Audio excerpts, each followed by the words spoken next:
বাংলাদেশের আন্তর্জাতিক অপরাধ ট্রাইব্যুনালের মানবতা বিরোধী মামলায় সাবেক প্রধানমন্ত্রী শেখ হাসিনার মৃত্যুদণ্ডের রায় ঘোষণার পর বাংলাদেশ ভারতের দ্বিপাক্ষিক সম্পর্ক কেন্দ্র করে নানা জটিল পরিস্থিতির সৃষ্টি হয়েছে।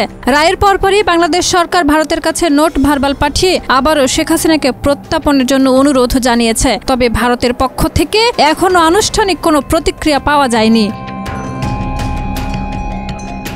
বিশ্লেষকরা বলছেন, অন্তর্বর্তী সরকারের সময়ে দুই দেশের সম্পর্ক ইতিমধ্যেই তলানিতে রয়েছে। ফলে ভারত এই অনুরোধে তৎপরতার সঙ্গে সাড়া দেওয়ার সম্ভাবনা কম। ভারতের দৃষ্টিকোণ থেকে শেখ হাসিনাকে হস্তান্তর না করার পেছনে মূল কারণ হলো মৃত্যুদণ্ডের কারণে তার নিরাপত্তা হুমকির বিষয়টি, যা আন্তর্জাতিক পরিপ্রেক্ষিতে একটি গুরুত্বপূর্ণ প্রভাবক।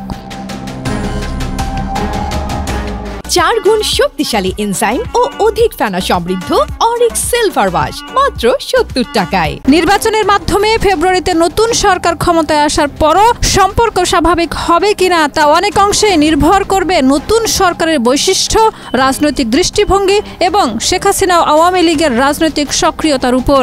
বিশেষজ্ঞরা মনে করছেন, যদি নতুন সরকার এবং ভারত দুপক্ষই ইস্যুটিকে সাময়িকভাবে পাশে রেখে অন্য গুরুত্বপূর্ণ দ্বিপাক্ষিক বিষয়গুলোতে কাজ করে, তবে সম্পর্ক পুনরায় স্বাভাবিক হওয়ার সুযোগ তৈরি হতে পারে। অন্যদিকে যদি শেখ হাসিনার প্রত্যাপন ইস্যু পুনরায় প্রধান আলোচ্য ইস্যুতে চলে আসে, তবে তা দুই দেশের মধ্যে উত্তেজনা বা কূটনৈতিক টানাপোড়েন সৃষ্টি করতে পারে।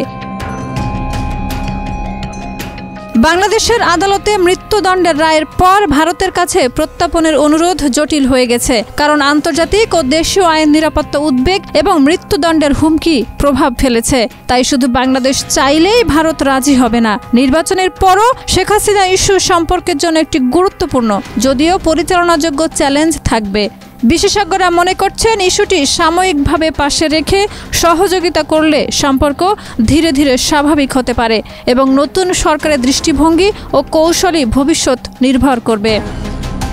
শাহিদা রুবি, মাই টিভি।